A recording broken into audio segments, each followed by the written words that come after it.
Commissioner. Thanks to you all for coming tonight.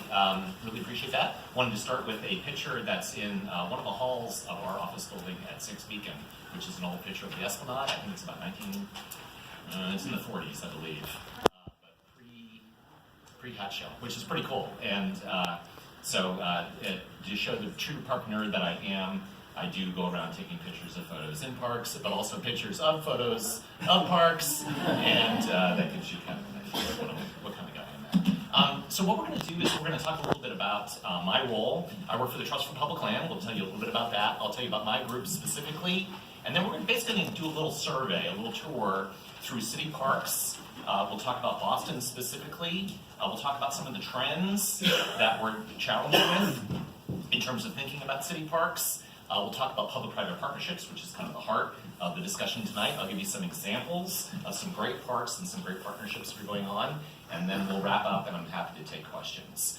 So hang in there. We'll kind of rocket through a series of slides here. A little bit about the Trust for Public Land. We have been around for almost 45 years. We are primarily focused on two activities. One is acquiring land for people, and then building parks on that land. So in the last 43 years, we've built about 4,900 parks, a little over 3.5 million acres, and you'll hear a little bit more about the 10-minute walk to a park, but we have about 7 million people that are now with access of a 10-minute walk to a park, which is pretty impressive.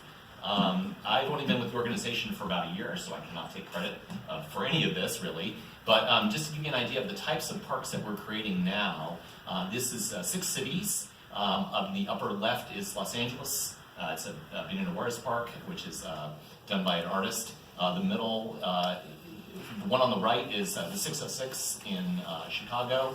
Bottom left is Newark Riverfront Park. And then Santa Fe Railroad in New Mexico, as well as Bodega Park. Lower right. But it gives you an idea of the kind of the breadth and depth that we work at. We work out of 30 offices across the United States. We're about 350 people. About 8% of our funding comes from private funds, from philanthropy or grants. And our big effort that we launched last October, and we'll be talking a lot more about through April and May, is a campaign we launched with several partners called the 10-minute walk to a park. And this is based on research that my predecessor did for many years, and it really focuses on the fact that most people can walk a half a mile, and you can make 10 minutes in about a half a mile, barring for our endless winters or uphill both ways, as my dad used to tell me that he walked to school in, and so on. But this is a campaign in which we are enlisting support of mayors from around the country, and we have 193 mayors signed up. We're trying to get to 200 by the end of this month, including Mayor Walsh of Boston. He was one of the first people to sign on, which was really fantastic. And we'll talk a little bit more about what this means as we go through. So let me tell you a little bit about the work that my group does. This is probably one of the best slides I've seen in an inner city park. This is in Los Angeles. This is actually in Compton, Los Angeles. Pretty cool. Yes, I have really done it. But since about 2000, my little team, which was founded by a gentleman named Peter Harnick, who was also one of the co-founders of the Rails to Trails Conservancy before he came to work for the Trust for Public Land, started looking at city parks. And the thing that we found when he started looking at them was city park systems didn't really share data. And this was back in the late 90s, around 2000.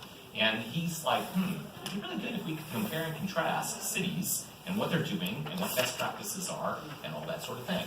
So he came out with a book around 2000 that profiled the largest 25 cities and looked at best practices and really starting to look at both what public agencies do, but what public agencies do in collaboration with other public agencies, as well as nonprofits, which were really a new thing. And with the exception of your organization and a number of organizations in some key cities, were really kind of a new phenomenon at that point. And we really wanted to understand what was going on. So over time, we started doing research on a number of tasks. We started looking at how far will people walk to a park, and what makes a barrier to entry to a park easier. And that's where we came up with the 10-minute walk campaign based on a lot of health research.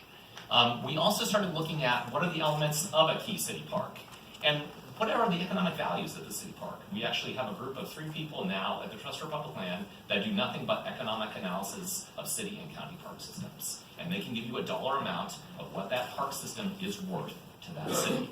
Everything from economic development to tourism, to ecosystem services, to recreation, to even health savings, which is really kind of cool. So we really try to focus on the data that's behind parks, and we really try to make sure that there's a value add. So the left side of the brain and the right side of the brain can both groove on city park systems. What we do now is we do primarily 2 reports, and they're coming out on May 23rd. I'm going to preview some of the highlights. But our big efforts are around what we call City Park Facts, which is looking at the 100 largest cities and doing basically an almanac of all the data and reporting around that city. And then we do a ranking of those same 100 cities, and that's called Park Score. And it's a time of year where we get a lot of attention, a lot of press, and I get as many equally irritated phone calls as I do happy phone calls. And they're not also always by the top 10 or the bottom 10, they kind of split. Boston, just to give you an idea, has ranked for the last couple of years around 13th in terms of total park systems. So, let's talk about city parks. So, again, what we're talking about is the 100 largest cities. And the 100 largest cities make up about 20% of the United States population. They're just over 65 million people. That's a growth of over 1 million people in the last year. Just to give you an idea of what's going on in cities. More people are moving to cities. It's not just Boston. It's not just New York. It's not just, Los Angeles. It's every city across the United States. The smallest of the 100 largest cities is Boise, Idaho, with about 220,000 people. The largest is New York, obviously, with just it's like 7.5 million people. So what is in the 100 largest cities? A little over 2 million acres of parkland, a little over almost 23,000 parks. The median size of a park is 5 acres, and 69% of the population in those 100 largest cities live within a 10-minute walk to a park. Now, this sounds impressive until you realize that Anchorage is the #1 city with the most parkland. They have 500,000 acres. What they did, and this gives you an idea of tools and tricks of the trade, they annexed all of the federal lands immediately surrounding the city. They're surrounded by mountains and a harbor. They basically annexed all that land and up there to score, which was pretty smart, I'd say. Just to give you an idea of what those 100 largest cities spent. And what we'll announce this year is they spent a little over $7.5 billion to manage about 2 million acres of land. That is up about $400 million from the year before. What we are largely seeing, and I'll go into this in more details when we talk about trends, is that a lot of this is deferred capital spending. During the Great Recession, we saw some tremendous changes in terms of spending, especially in the public realm, and you'll see this reflected in a number of slides I'm going to show you later. New this year, we actually looked at the parks nonprofits that operate in the 100 largest cities. We were able to survey 167 of them, and they raised just under $500 million, which is really pretty impressive. Now, we've done some previous kind of looks at a subset of some of these parks conservancies, but we never really got a true total, which is really kind of interesting. So we'll talk a little bit more about that. So overall, the 100 largest cities, spending in parks is a little over $8.1 billion, which sounds like a lot. And it is a lot, but it's a lot of parkland. So let's talk a little bit about the state of Boston parks. This is a picture from Park Score and our Park Score Index. Boston does really well. We have a little over 786 parks. We have a little over 5,000 acres of land. Median-sized park acre is about half an acre. That's true for a lot of cities that are smaller and more built up. And 98% of the city of Boston is within a 10-minute walk to a park. We have a new tool now called Park Serve, which actually provides acreage and access to 14,000 communities across the United States, about 80% of the population. And you'll find if you look at most cities and towns surrounding Boston, that we are well into the 90s in most of those cities in terms of Park Serve. Older cities, long history, as the commissioner was mentioning, about parks and park recreation, so really, really cool. Boston itself spends about $91.1 million in parks. That's split between public, which is about $72.6 million, and nonprofits at about $18.5 million. Just to give you an idea of the split. Parks in the city of Boston are almost split equally between the city and the state. So the state owns about half and manages about half, and the city manages the other In terms of competitors, Boston is doing pretty well. So what I looked at here was cities that have similar acreage and similar population size, and looked at what the percentage of the tenant walk is, and also the spending per resident. We're a little lower on spending per resident for cities of our size, but Minneapolis has been #1 in all 5 years of our park score. I'll just mention that. St. Paul is #2, and last year San Francisco was #3. So it's huge, heady competition, but we're holding our own, which is really, really great. Okay, so let's talk about the big picture. And yes, these are children bouncing on trampolines in a public park in Copenhagen. Just saying. Everybody's aware of what happened during the Great Recession. There are a number of ways to look at what happened.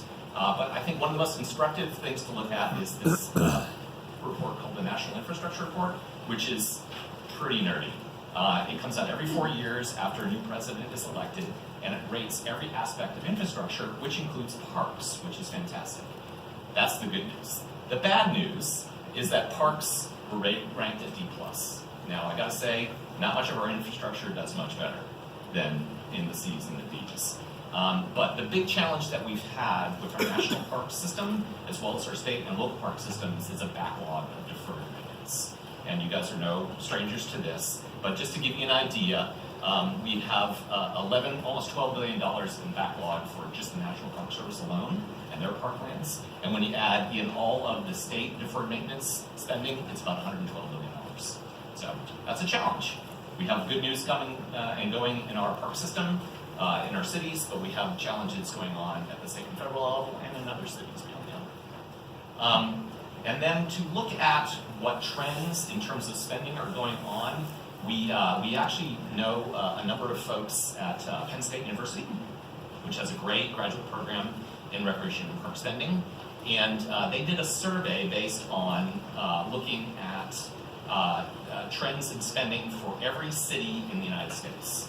And so they looked at a number of different things. And what they looked at was the cumulative spending for agencies overall, and then parks and recreation spending. And what we found is that in the 10 years between 2003 and 2013, we rose up to 15%, and then we saw a huge fall. And we have yet to recover from that decrease in spending. So we're still a little bit below where we were back at the height, which was about 2011.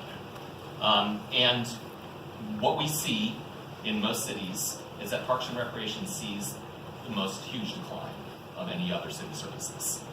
So this is showing a lot of things here. This is kind of a busy graph. The big one is the parks graph. And the others, the ones that usually don't suffer as much or anything to do with public safety, obviously. They're the ones that achieve the lowest decline and the ones that recover the first. So just to give you an idea of which ones kind of come up the first in terms of the cities overall, this one has fire protection, housing, which is really interesting, and corrections, our prison system, as the top ones. And this data is a little old. It's a little older than the data that we collect in cities. So we're expecting to continue to see a trend as we get more recent city data that probably comes up to parity where we were in 2008, which is good, but it's taken quite a long time for us to recover there. Okay, so everybody take a deep breath. This is a really cool public art project in Copenhagen. Sorry, it's in Stockholm. I was thinking Copenhagen, had Copenhagen on the brain. This is an arch made out of cardboard done by a number of performance artists. Really cool. I don't know what happened when it rained, but okay. So let's talk about public-private partnerships. So, the most important thing to think about is that one of the reasons why our park systems in our cities are doing well is because we have excellent collaboration between public agencies and nonprofits. And we have a lot of people supporting those across the role. So again, if you look at the 100 largest cities, we have 300 public agencies that we actually survey every year. So the first thing, and this will come as no surprise to you who live in Boston, is that we have people operating at the city, county, state, and federal level operating parks, which is really, really cool. You also have private nonprofits running parks or sharing that responsibility with multiple different agencies. So for the 100 largest cities, we have 167 parks nonprofits and 300 public agencies. Again, we talked about those parks nonprofits raising $499 million in the last fiscal year. about 6.2% of the budget, which is really great. The even more amazing thing is that volunteers. Michael mentioned the role of volunteers, and when we look at volunteers over time, in the last year, volunteers worked 16.7 million hours in the 100 largest cities. And this is everything from coaching little leagues, to digging rocks out of soccer fields, to picking up trash, to helping with horticulture. And if we monetize that using a set of metrics done by an organization called Independent Sector, which looks at the value of nonprofit work or nonprofit volunteer work by state, it would be the equivalent of 8,300 positions, full-time positions, which is a huge thing. So that's a great testament to talk about how, again, public and nonprofit organizations can work together. Even more amazing, over half of the nonprofits that are currently working in the 100 largest cities were founded since the year 2000.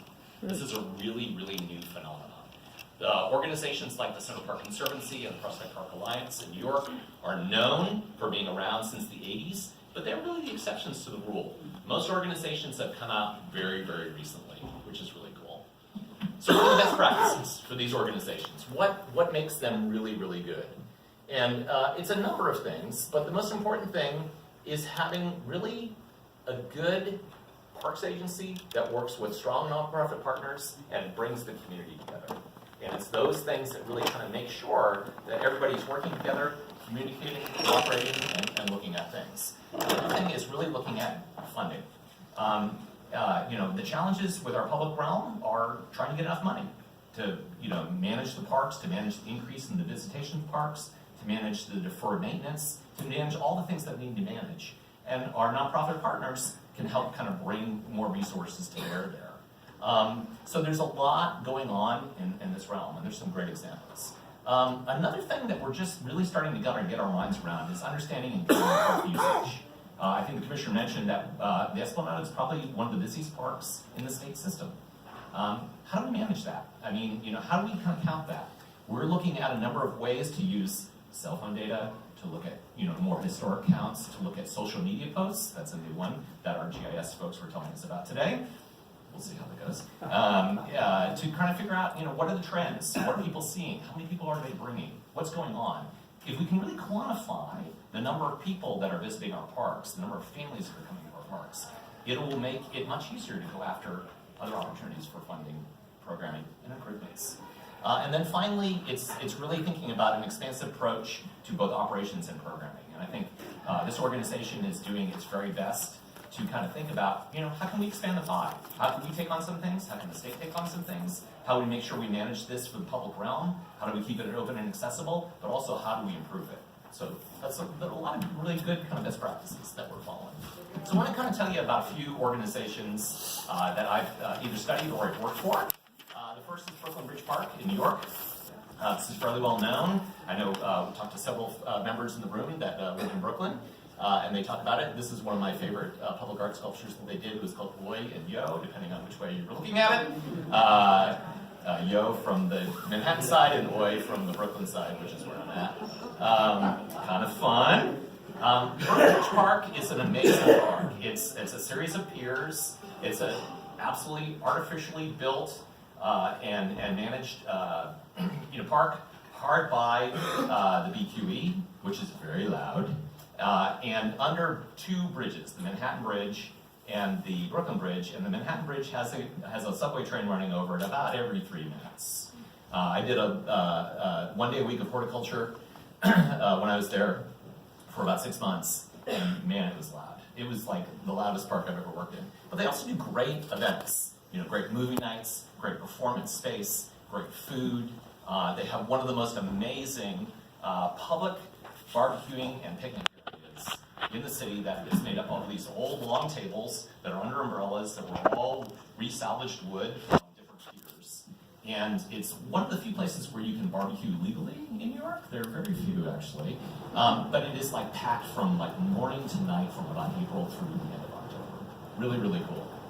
And they also have beautiful horticulture. Michael talked about the role of the Esplanade Association in terms of creating and maintaining beautiful horticulture. And this is growing on a pier in the middle of the harbor. you know, it's kind of amazing. It's kind of amazing. You can see the downtown New York skyline in the background there. Second one I want to talk about is one I know and love, and I lived in Austin for many, many years. I also served as the executive director of the Parks Foundation in Austin for about 8 years. This is called the Anne and Roy Butler Trail at Lady Bird Lake, named after Lady Bird Johnson. It is actually not a lake, it's a dammed up river, but that's Texas, they do that. And it's about a 10-mile long hike and bike trail with a lot of parks attached to it that had a 1-mile gap until about 4 years ago. And what they did is they actually built a 1-mile boardwalk that was a combination of public and private dollars. Public brought about $15 million via a bond election, and the Lady Bird, the Trail Foundation raised about $7 million and helped it with capital as well as ongoing maintenance and operation. Really, really cool. Great picture of the skyline. I was there just before a thunderstorm, and smart people usually are out in a metal bridge in the lake before a thunderstorm, but that's not me. A third one is Buffalo Bayou Park, or Buffalo Bayou Partnership. This is about 170 acres, about 17-mile trail ultimately that runs through the heart of Houston. It's got a wide variety of attributes. It runs hard under a couple freeways. It also runs under it runs along an amazing river that is usually a trickle and has all these amazing bridges that cross over to get you from one side of the park until there's a giant flood. This is about 5 feet of silt. The bayou flooded for about 6 weeks following the hurricanes. And they were in the direct line of sight of the 2 reservoirs that filled for the first time ever, and provided, I think, the third 100-year flood in 6 years for Buffalo Bayou. But a big part of what they do is they design for flood, and they make sure that they can dig it all out. In this case, they had a lot of silt that they could sell to farmers, which probably is where the old silt came from, the fields in the first place, which is really cool. A few more. Louisville Waterfront Park. Again, this is another one that I think is real interesting. It's hard by a number of highways, elevated highways, as well as several bridges crossing the river into Indiana. It got its start through the then head of the county, now the Senate Majority Leader in the Senate through an earmark, but it has developed an old series of piers and waterfronts into a vibrant public park. This is an old railroad bridge that is now a pedestrian hike and bike trail that crosses the river into Indiana, if you want to go to Indiana. And they hold wide festivals, again, a public-private partnership, for example. And then City Arch River. This is Arch River Park in St. Louis. Just kind of show you here, this is a highway that runs right here. They had a whole bunch of downtown parks that were disconnected from the arch, the Gateway Arch. They basically covered over that park, and they tore down 2 old parking garages and made it into a connected park that also hooks up with a 20-mile long trail that goes along our Mississippi River. This is just being finished. They're actually working on the final versions of it, and they're going to open it up in June. But again, a lot of public-private partnerships, a lot of people working together, a lot of people figuring out, you know what, we can't do this alone. We can't do this just for the public realm. We can't do this just for the private realm. How do we work together, kind of raise the funds, raise the awareness, bring the people together, and make it happen, which is really cool. A couple more things that are more kind of programming. First one is Spruce Street Harbor Park in Philadelphia. I have not been to this one yet, but I'm told it's really, really cool. This is along the Delaware River, right by the Ben Franklin Bridge. You look across the water to see Camden, New Jersey. But it is, again, a series of old piers that have been restored and revitalized. They have all the things you would expect to have in a park that's open and catering to people, including fun drinks, fun food, and hammocks that lie over the water, which is really cool. And you can rent the hammock spaces along with chairs, and they have waiter service that comes and brings you the food. Just saying, revenue opportunity. And then finally, one I want to show that shows kind of public-private realms from a little different perspective. And this is the Memorial Union at Madison, Wisconsin. So this is the University of Wisconsin. And this is right outside their main student union. It overlooks one of the lakes. If you haven't been to Madison, yeah, you need to go there. Not in winter. Not a good idea. And winter lasts until about June. So you want to go like in July or August. But This was an August night. We were visiting and checking out a number of parks in Madison, and it was just packed. Live music, beer and wine, all kinds of food, great place, beautiful summer evening. A great example of how you can bring a lot of people together to help raise funds and support your work.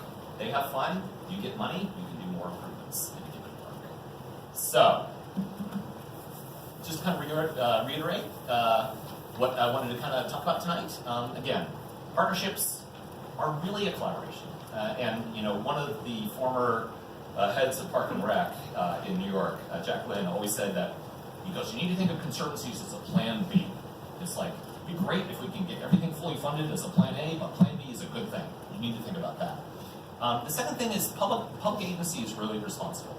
Again, you know, this is public land. This is for public benefit. There are a lot of laws and regulations in states and across the country that really focus on that. So when you're entering into a public-private partnership, you need to think about how you can work together to make sure you're maintaining the interests of the public and the public agency, as well as bringing, you know, more resources to bear there.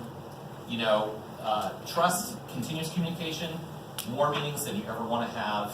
It's part of the process. And regular reviews between the public and nonprofit agencies. When I worked for the Parks Foundation in Austin, we met once a month with the director and all our senior staff.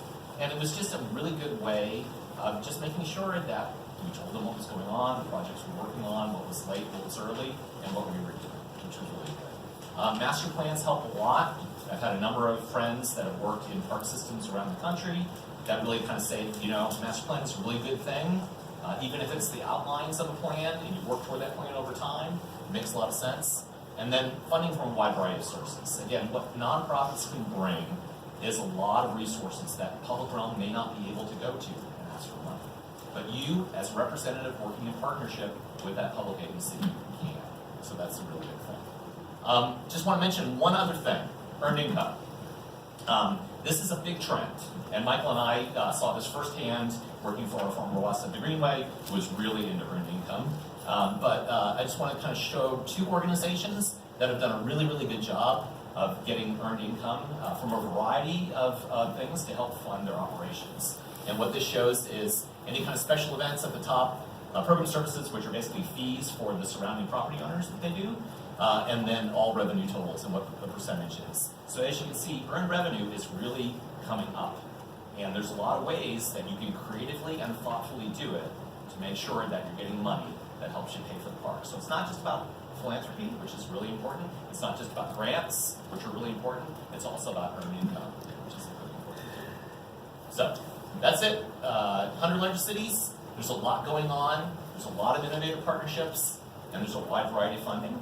And I'll just leave you with a quote from a colleague of mine, a good friend, Doreen Stoller, who, like me, was a high-tech refugee before she went into the parks world. And she always says this. She's like, the city of Houston has allowed Herman Park Conservancy, Herman Park's one of the largest parks in Houston, to perform many duties on its behalf, but we can't lose sight that the work is on its behalf.